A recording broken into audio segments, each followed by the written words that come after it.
I can still feel the weight of that afternoon, the way the silence pressed against my chest like something alive and waiting. The exam had ended 20 minutes earlier, but I remained outside the lecture hall, my body folded into one of those plastic chairs that line university corridors, the kind that never quite fit anyone properly, that leave impressions on your spine long after you've stood up. My notebook lay open across my lap, pages thick with ink from months of late-night sessions. The margins were crowded with Adrian's handwriting, his careful script threading between my more chaotic scrawl like a conversation I was only now beginning to understand. Philosophy 301. The class that had nearly broken me, that had left me staring at essay prompts until the words blurred together into meaningless shapes. The class that had brought Adrian into my life. My hands wouldn't stop trembling. Not from the exam. That was over, passed or failed, beyond my control now, but from something deeper, something that had been building for weeks without my permission. I pressed my palms against the notebook, trying to still the flutter in my chest, but it only made me more aware of my pulse, of the way my heart had been beating differently whenever Adrian was near. The corridor smelled like floor wax and the lingering traces of someone's forgotten lunch. Fluorescent lights buzzed overhead, casting everything in that particular academic pallor that made even the youngest faces look tired. Students moved past me in clusters, their voices echoing off the walls as they dissected the exam, comparing answers with the desperate energy of people who needed to know they weren't alone in their confusion. I should have been part of those conversations. Should have been walking toward the parking lot with my classmates, already making plans to celebrate the end of another semester. Instead, I sat there, caught between relief and something I couldn't name, something that made my skin feel too tight and my thoughts scatter like leaves in wind. The building's main door opened with a sound I'd grown to recognize, that particular squeak of hinges that needed oil, followed by the soft thud of footsteps on worn linoleum. I didn't need to look up to know it was Adrian. His presence had a gravity to it, a way of shifting the air that I'd become attuned to over the months of our sessions. But I looked anyway because I always did, because some part of me couldn't help itself. He emerged from the same building where I just spent 3 hours writing about Sartre and existential authenticity, his familiar satchel slung across one shoulder. That bag had become as much a part of him in my mind as his quiet voice or the way he tilted his head when he was thinking. Leather worn soft at the edges, buckles that caught the light, containing all the books and papers that had somehow led us to this moment. Adrian was 24, only 3 years older than me, but those years felt vast in the way they sometimes do when you're 21 and everything still feels provisional. He carried himself with a kind of calm certainty that I envied, the posture of someone who had made peace with who he was. His dark hair was slightly mussed from running his fingers through it, a habit I'd noticed during our study sessions, something he did when he was concentrating or trying to find a right way to explain a concept that was eluding me. He saw me sitting there and paused, just for a moment, his expression shifting from the neutral mask he wore in public to something softer, more concerned. That look, I'd seen it so many times across library tables and in empty classrooms, whenever I'd struggled with an assignment or lost my nerve before a presentation. It was the look that had made me trust him in the first place, that had convinced me he genuinely cared about more than just getting me through the semester. I should have stood up, should have gathered my things, and walked away. Let us both return to our separate lives now that the official reason for our connection had ended. Instead, I stayed frozen in that uncomfortable chair, my notebook still open on my lap like evidence of something I wasn't ready to name. The corridor was emptying now, the post-exam energy dissipating as students scattered to their cars, their dorms, their lives beyond the academic bubble that had contained us all semester.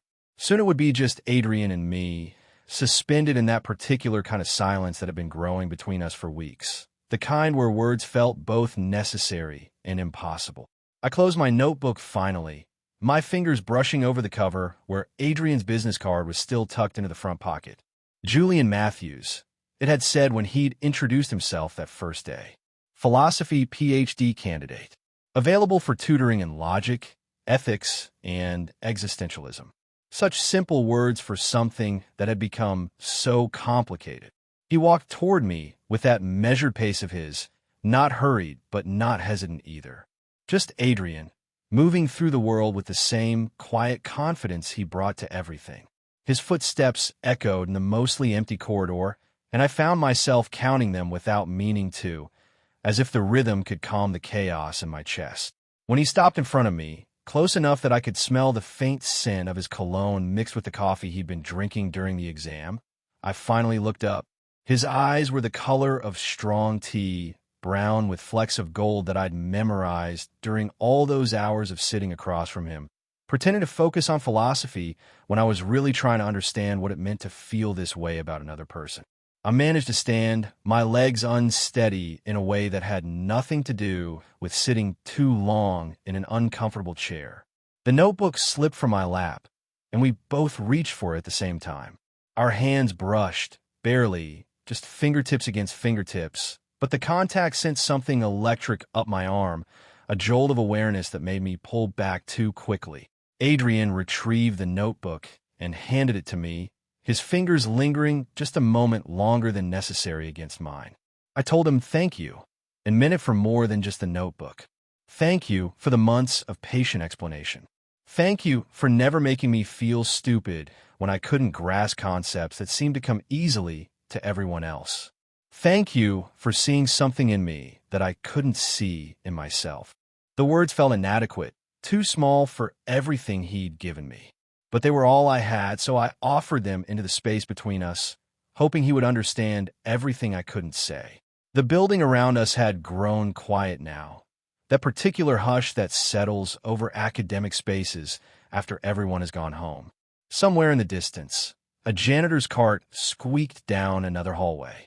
A door closed with a soft click. The fluorescent lights continued their steady buzz, casting us in that familiar institutional glow that had become the backdrop for so many of our conversations. I should have said goodbye then, should have shaken his hand, wished him well with his dissertation, walked away into whatever came next. But something in his expression stopped me, a quality I'd never seen before. Not the patient tutor, not the confident graduate student, but something raw and uncertain that mirrored what I was feeling. He opened his mouth as if to speak, then closed it again. His free hand moved to adjust the strap of his satchel, a nervous gesture I'd never seen from him before. Adrian, who could discuss Nietzsche for hours without losing his train of thought, who could explain the most complex philosophical concepts with perfect clarity, seemed to be struggling for words. The silence stretched between us, but it wasn't uncomfortable. It was charged, electric, full of possibilities that neither of us had dared to name. I could feel my heartbeat in my throat, could hear it in my ears, could feel the weight of months of unspoken tension pressing against the boundaries of what we'd allowed ourselves to acknowledge. And then, with a movement so quiet and deliberate it felt like a prayer, Adrian stepped closer. To understand what that moment meant, you have to understand the life I'd built for myself before Adrian stepped into it. A careful, quiet existence where I moved through my days like water following the path of least resistance, never making waves, never drawing attention to the parts of myself I didn't fully understand. My dorm room on the 3rd floor of Henderson Hall was a testament to that philosophy of invisibility. Sparse walls painted the institutional beige that seemed designed to discourage personality. A single poster above my narrow bed, Starry Night, because it felt safe, classical, the kind of art choice that wouldn't prompt questions from my roommate or the occasional visitor. My desk was perpetually cluttered with coffee cups in various stages of abandonment, rings of brown staining the wood where I'd forgotten to use coasters. The constant glow of my laptop screen had become my primary source of light, casting everything in that blue-white wash that made the small space feel even more isolated. I lived like someone passing through, never quite settling, never quite admitting this was my life. My clothes hung in the closet with mathematical precision, organized by color and season, as if perfect order in my physical space could somehow compensate for the chaos I felt inside. The mini fridge hummed with leftover takeout and energy drinks, the diet of someone who ate to survive rather than to nourish. This was the world I inhabited when Adrian first appeared in it, 3 months into the fall semester, when Philosophy 301 had already begun to feel like a slow-motion disaster. I'd signed up for the class thinking it would be an easy humanities credit, something to balance the practical requirements of my business major. Instead, I found myself drowning in concepts that seemed designed to unravel everything I thought I knew about existence, meaning, and the nature of human experience. The tutoring center had Adrian's name at the top of their philosophy list, and when I'd finally swallowed my pride enough to ask for help, his was the only slot still available. I remember walking into that first session expecting someone older, more intimidating. Instead, I found him sitting in one of the study rooms in the library basement, surrounded by books, but somehow making the sterile space feel warmer just by being in it. Those early sessions were purely academic.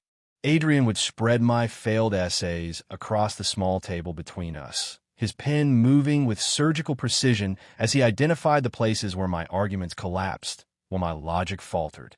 He had a way of explaining complex ideas that made them feel accessible without ever making me feel stupid for not understanding them the first time, or the second, or sometimes the third. But slowly, almost imperceptibly, something began to shift. The conversations started wandering beyond the boundaries of coursework. During a discussion of Sartre's views on authenticity, Adrian asked me what I thought it meant to live authentically. When we covered Camus and the absurd, he wanted to know what gave my life meaning, what got me up in the morning when the weight of existence felt too heavy. I deflected at first, the way I'd learned to deflect any question that came too close to the parts of myself I kept locked away. I gave him the answers I thought he wanted to hear, the responses that wouldn't reveal how hollow my days felt, how I moved through college like an actor playing a role I'd never auditioned for. But Adrian had this way of listening that undid all my carefully constructed defenses. He would lean forward slightly when I spoke, his attention so complete it felt like being seen through a microscope. Not in a clinical way, but with a kind of focused curiosity that suggested my thoughts were worth examining, worth taking seriously.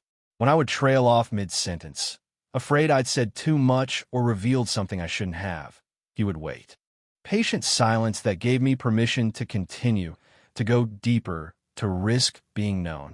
The transformation happened so gradually I didn't notice it at first. I started looking forward to our Tuesday and Thursday sessions for reasons that had nothing to do with my grades. I found myself thinking about things Adrian had said, carrying his questions with me long after our meetings ended. The way he tilted his head when he was considering an idea. The laugh that escaped him when I made an unexpected connection between concepts. The moments when he would forget to maintain that professional distance and let me glimpse something more personal underneath. My days began to reorganize themselves around those 2-hour sessions. I would arrive at the library early, claiming a table near the study rooms where we met, pretending to read while actually watching for him to arrive. The sight of him walking through the basement entrance, satchel over his shoulder, became the highlight of my week. The rest of my life started to feel muted by comparison. Lectures became background noise.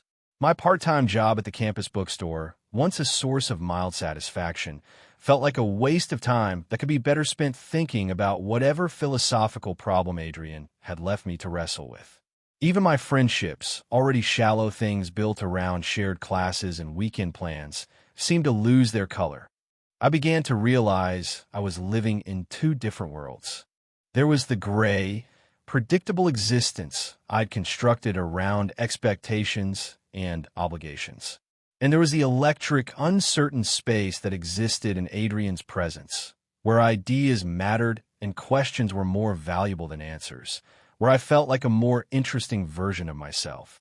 In those moments across the library table from him, I wasn't just Julian, the struggling philosophy student, or Julian, the dutiful son, who called home every Sunday to report on his grades. I was someone worth knowing, someone whose thoughts and opinions mattered enough to be challenged and refined. For the first time in my life, I felt like I was becoming real.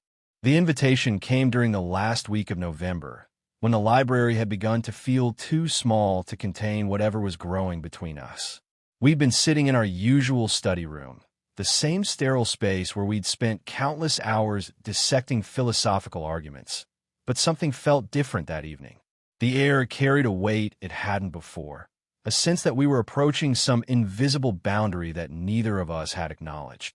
Adrian closed his copy of Being and Time and looked across the table at me, with an expression I couldn't quite read. "We need to change our approach," he said.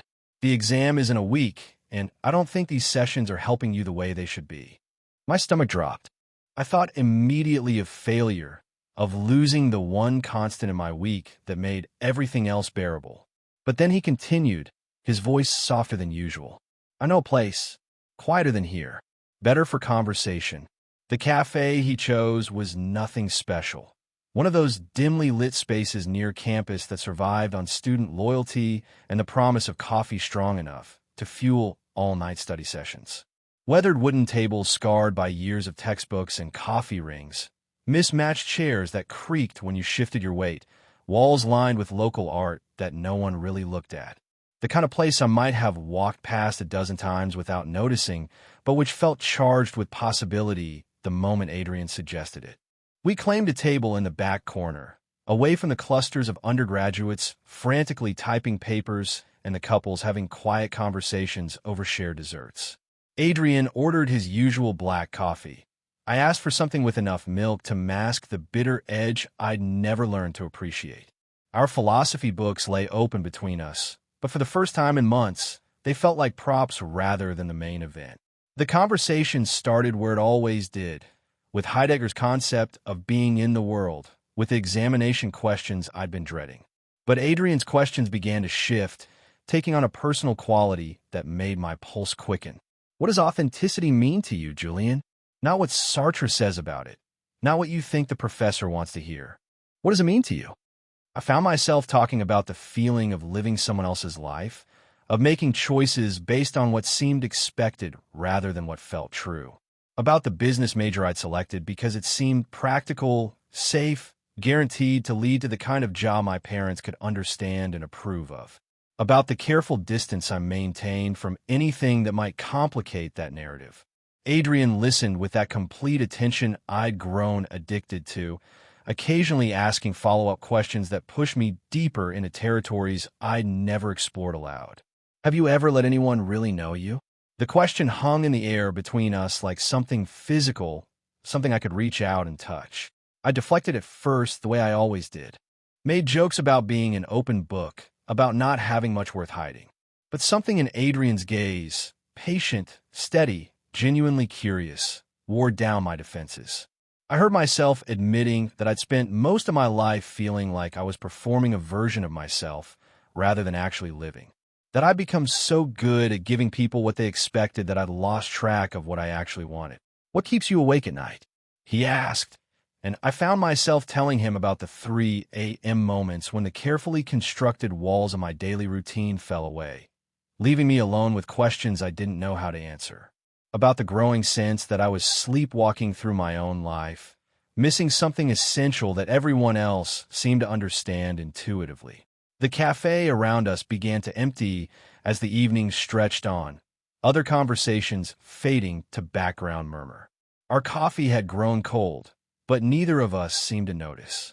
Adrian's questions had a way of pulling things out of me that I'd never said to anyone, thoughts I'd barely admitted to myself. And slowly, carefully, he began offering pieces of his own experience in return.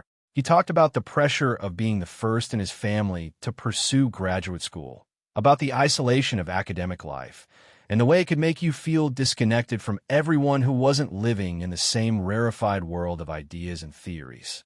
About the moments when he wondered if he was hiding behind intellectual pursuits rather than engaging with the messy reality of human connection. There was something in the way he spoke about connection that made me look up from my cold coffee, made me meet his eyes fully for the first time all evening. The way he said the word carried weight, implied something beyond the casual friendships I'd settled for, beyond the safe distance I'd maintained from anything that might demand too much of me. The silence that followed wasn't uncomfortable, but it was charged with something I couldn't name. Adrian's hand rested on the table beside his coffee cup, close enough that I could see the slight tremor in his fingers, could notice the way he kept flexing and releasing his grip as if he were fighting some internal battle. I should have been thinking about philosophy, about the exam that was supposedly the reason we were there. Instead, I found myself studying the planes of his face in the dim cafe lighting, the way shadows gathered in the hollow of his throat, the manner in which his attention felt like a physical presence I could wrap around myself like warmth.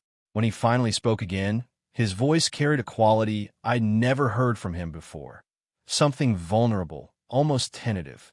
"Julian," he said, and the way he said my name felt different somehow, more intimate than it had ever sounded in the library study room. I realized I was holding my breath, waiting for whatever came next with a mixture of anticipation and terror that reminded me of standing at the edge of deep water, knowing I was about to dive, but not knowing what lay beneath the surface. After that evening in the cafe, something fundamental shifted in the architecture of my days. I began measuring time differently, not by classes or meals or the predictable rhythm of campus life, but by the spaces between our meetings. Tuesday to Thursday felt like an eternity. Thursday to the following Tuesday stretched endlessly, each hour marked by a restless energy I couldn't name or satisfy. I found myself anticipating our sessions with an intensity that went far beyond academic need. The philosophy was still there, the exam still loomed, but those had become secondary to something I was afraid to examine too closely. I would arrive at our meeting places early, claiming tables or study rooms, ostensibly to review my notes, but really to watch for that first glimpse of Adrian walking through the door. There was a particular way he moved through spaces that I'd become attuned to, unhurried but purposeful, carrying himself with the quiet confidence of someone comfortable in his own skin. His satchel would be slung over one shoulder, usually the left, and he had a habit of adjusting the strap as he scanned the room, looking for me among the scattered students and empty tables. When our eyes would meet across whatever space we'd chosen that day, something would shift in his expression. The neutral mask he wore in public would soften, revealing something warmer, more personal. That look became the highlight of my week, the moment when my carefully ordered world would tilt slightly off its axis and suddenly make more sense than it ever had before. Our conversations began to stray further from the syllabus. Adrian would ask questions that had nothing to do with Nietzsche or existentialism, questions that seemed designed to map the territories of my interior life. What did I dream about? What made me laugh? What would I do if I could live without fear of judgment or consequence? I found myself answering with an honesty that surprised me, revealing thoughts and desires I'd never articulated, sometimes barely admitted to myself. The business major I'd chosen felt increasingly like a costume I was wearing rather than a path I'd chosen. The carefully constructed plans my parents and I had made for my future, the steady job, the predictable trajectory, the safe life, began to feel like someone else's dreams imposed on my reality. But it wasn't just my relationship with my own future that was changing. Adrian's presence had begun to color everything else in my life. Lectures felt muted, as if I were experiencing them through thick glass. My part-time job at the bookstore, once a source of mild satisfaction and necessary income, became something to endure between the moments that mattered. Even my friendships, already superficial things built around shared classes and weekend plans, felt increasingly hollow. There was Jake from my microeconomics class, who would text about study groups and parties with the assumption that I'd be interested, that I'd show up with the same enthusiasm I'd managed to fake for 3 years. But I found myself making excuses, claiming prior commitments or sudden illnesses, because the thought of spending an evening making small talk about sports and weekend plans felt unbearable when I could be thinking about whatever question Adrian had left me to wrestle with. My roommate Marcus noticed the change first. He'd comment on how distracted I seemed, how I'd taken to staring out our narrow dorm room window for long stretches, lost in thoughts I couldn't explain. He'd ask about the books I'd started carrying everywhere, philosophy texts that had nothing to do with any of my other classes, volumes of poetry I'd checked out from the library on impulses I couldn't justify. I told him I was just taking the philosophy requirement more seriously, that I wanted to do well on the final exam. It wasn't a lie exactly, but it wasn't the whole truth either. The truth was more complicated, more frightening. The truth was that I'd begun to live for those moments when Adrian would lean across whatever table we were sharing, his attention focused so completely on what I was saying that I felt like the most important person in the world. Small details took on enormous significance. The way he would brush his fingers against mine when passing papers back and forth, contact that lasted a fraction of a second longer than necessary. The laugh that would escape him when I made an unexpected connection between ideas, a sound of genuine delight that I found myself trying to provoke with increasingly bold observations. The shared umbrella during a sudden November rainstorm, the two of us pressed close together under its small protection, the scent of his cologne mixing with the smell of wet pavement. I began to understand that what I was feeling had a name, even if I wasn't ready to speak it aloud. The restless energy, the way time felt different in his presence, the manner in which conversations with him left me feeling simultaneously satisfied and hungry for more. These weren't the feelings of a student grateful for good tutoring. They were something else entirely, something that made my chest tight with possibility and terror in equal measure. But I was still caught between worlds, the safe, predictable life I constructed and this new territory Adrian had opened up, where questions mattered more than answers, and being seen felt more important than being safe. I wasn't ready to choose between them, wasn't sure I was brave enough to follow wherever this was leading. Not yet, but I could feel myself changing, could sense that the careful boundaries I'd built around myself were becoming more porous with each passing day. The exam ended at 3:15 on a Thursday afternoon in December, and I walked out of that lecture hall carrying the strange weightlessness that comes with finishing something you've dreaded for months. The questions had been manageable, even familiar. Concepts Adrian and I had discussed during countless sessions now felt like old friends rather than intimidating strangers. But beneath the relief was something heavier, a growing awareness that our official connection had just dissolved.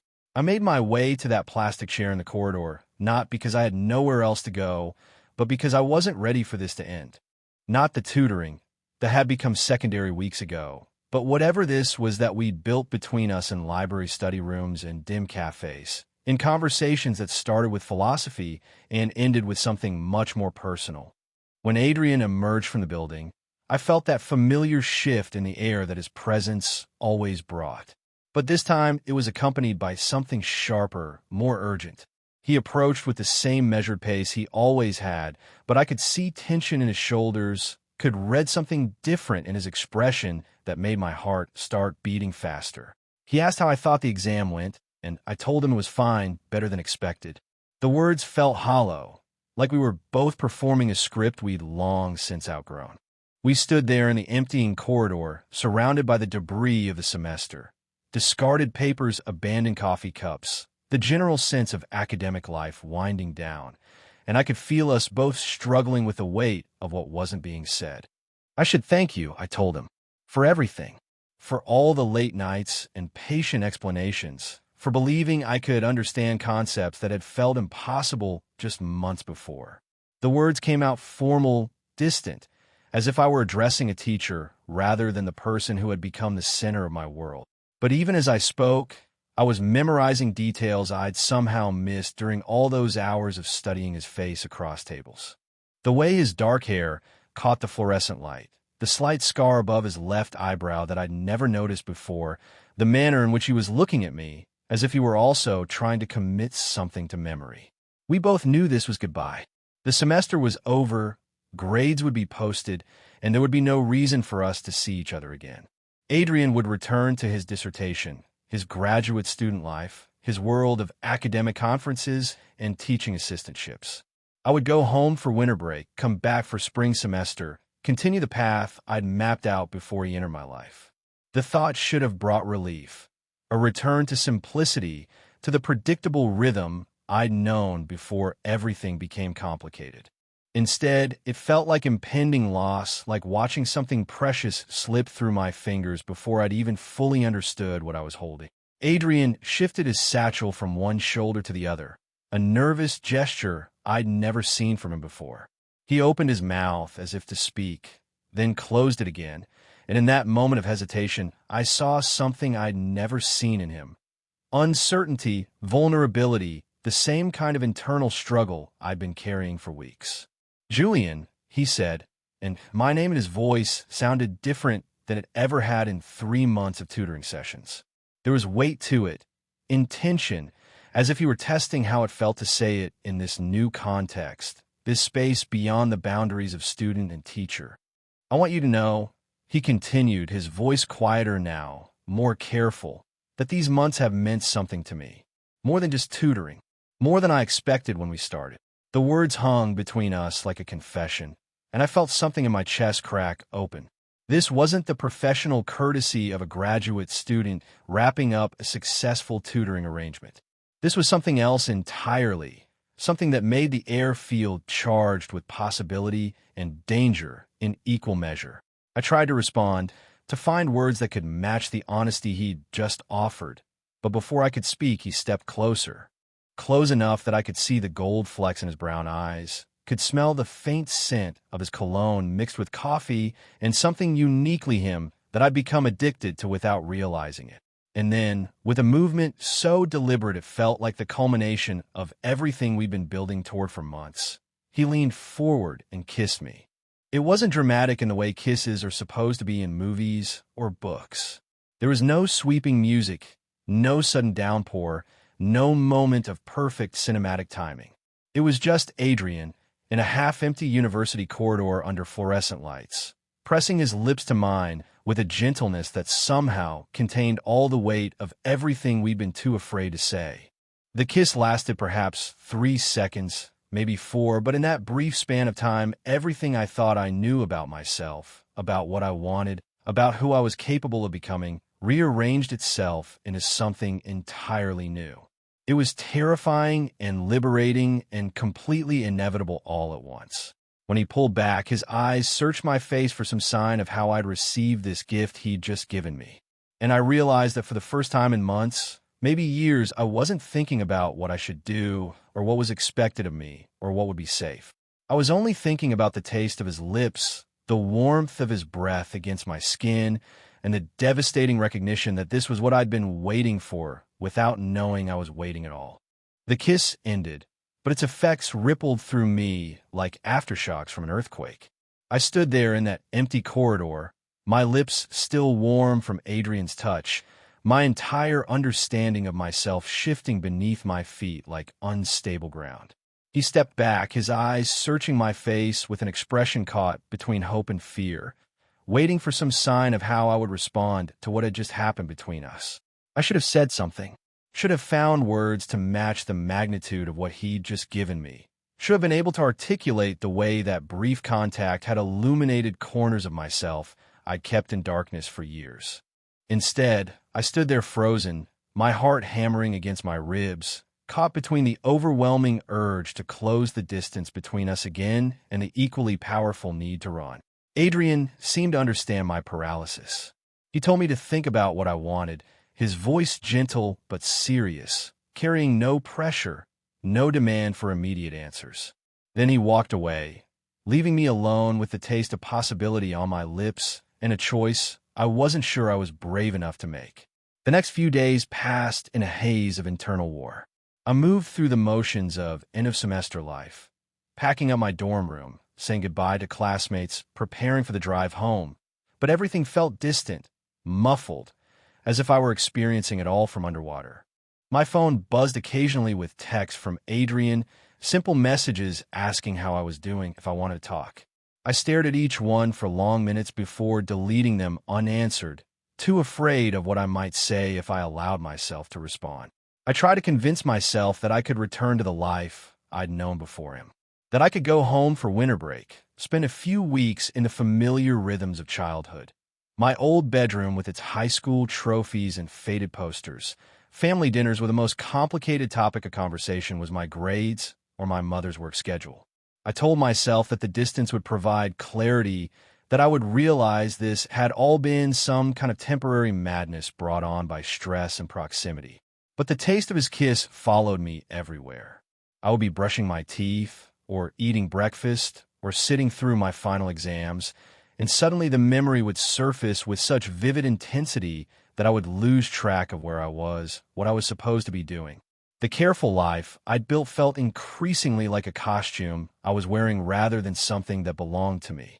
My roommate, Marcus, noticed my distraction during those final days on campus.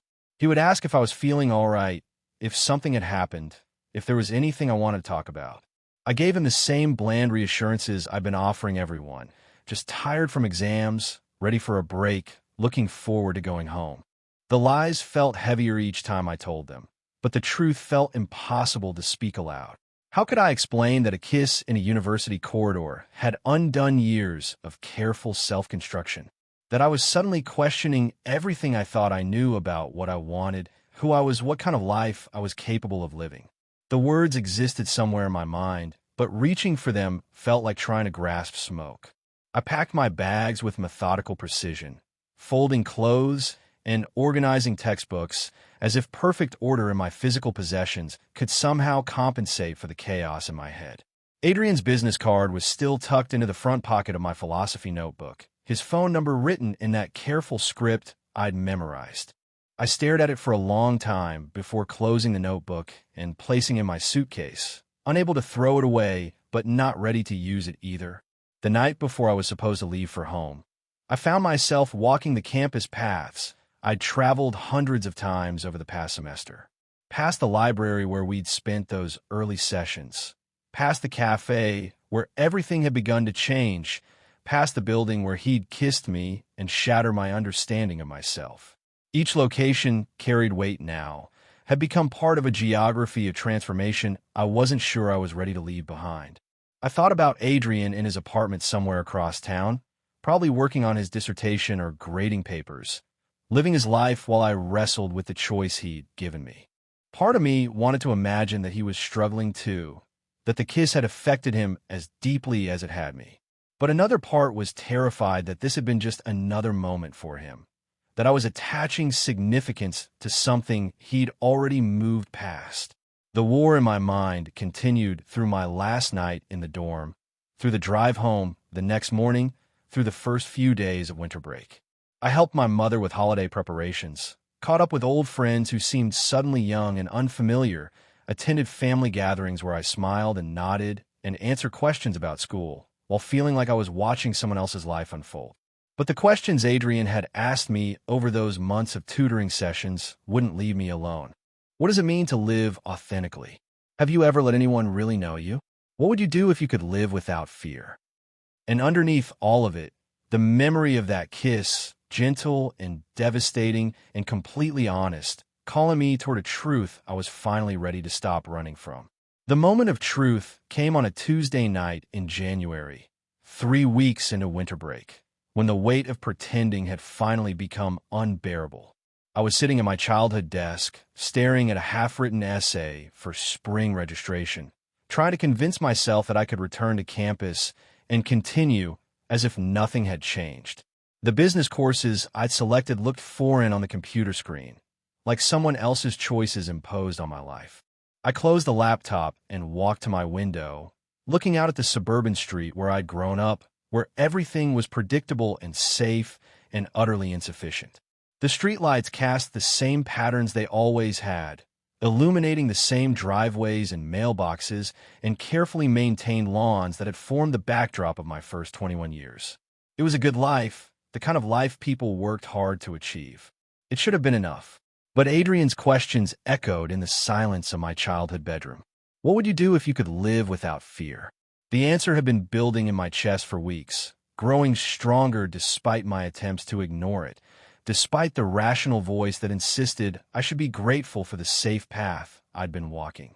I picked up my phone and stared at Adrian's contact information, his name simple and unadorned in my list of recent messages. The texts he'd sent had stopped coming after the first week, when my silence had presumably given him the answer he'd been afraid to receive. The last one had been devastatingly simple. I hope you find what you're looking for. But I knew now what I was looking for. I was looking for the person I became in his presence, the version of myself that asked difficult questions and wasn't afraid of complex answers. I was looking for conversations that mattered, for the electric feeling of being truly seen, for the courage to live authentically rather than safely. I was looking for him. The drive back to campus took 4 hours, my hands gripping the steering wheel with white-knuckled determination as I rehearsed and discarded a dozen different speeches. What do you say to someone who kissed you and changed your life when you spent 3 weeks responding with silence? How do you explain that it took walking away to understand what you were walking away from? Adrian's apartment was in a converted house near campus, the kind of place graduate students gravitated toward, affordable, slightly shabby, full of character that landlords called charm and tenants called quirks. I'd never been there before, but I'd looked up the address weeks ago during one of my sleepless nights. Memorizing it like a prayer, I wasn't ready to speak. I stood outside his door for 10 minutes, my fist raised a knock, paralyzed by the possibility that I was too late, that my silence had already given him his answer. But the alternative, returning to my safe life without ever knowing what we might have built together, felt like a death of possibility I couldn't accept. When I finally knocked, the sound seemed to echo through the quiet hallway like a gunshot. Footsteps approached from inside, and then the door opened to reveal Adrian, looking exactly as I remembered, but somehow different. More vulnerable, more uncertain, as if my presence had caught him off guard. We stood there for a moment, taking each other in across the threshold of his apartment. He was wearing a simple gray sweater and jeans, his hair slightly mussed as if he'd been running his hands through it, his expression cycling through surprise, hope, and caution in the space of seconds. "I don't want this to end," I told him, my voice shaking with the weight of everything I'd been unable to say for weeks. The words came out in a rush, honest and imperfect and completely true. "I've been trying to go back to who I was before you kissed me, but I can't. I don't want to." Adrian's expression softened, the careful guard he'd been maintaining dissolving as he stepped aside to let me in. His apartment was exactly what I'd imagined. Books everywhere, a battered couch covered with papers and notebooks, the kind of lived-in academic chaos that suggested a mind always engaged with ideas. It felt like him, like the space where our conversations belong. We ended up sitting on his living room floor, takeout containers between us, talking until the windows began to lighten with dawn. Not about philosophy this time, not about academic theories or exam preparation, but about the choice I'd made to drive back, about the fear that had kept me silent, about what it meant to choose authenticity over safety. As the conversation wound down and exhaustion began to settle over us both, I found myself studying Adrian's hands where they rested on the worn carpet. His fingers were long and ink-stained, the hands of someone who lived through words and ideas, who had shown me what it meant to think deeply about the world and my place in it. Slowly, carefully, I reached out and brushed my fingertips against his. The contact was barely perceptible, just skin against skin, but it carried the weight of a decision, of a life chosen rather than simply accepted. Adrian's fingers moved to meet mine, intertwining with a gentleness that spoke of patience and possibility and time. We sat there in the growing light, our hands tentatively connected, saying nothing because everything important had already been said. It wasn't a dramatic resolution, wasn't the sweeping romantic gesture that movies had taught me to expect. It was quieter than that, more honest, just two people choosing to be known, choosing to build something real together in the uncertain space between who we'd been and who we might become.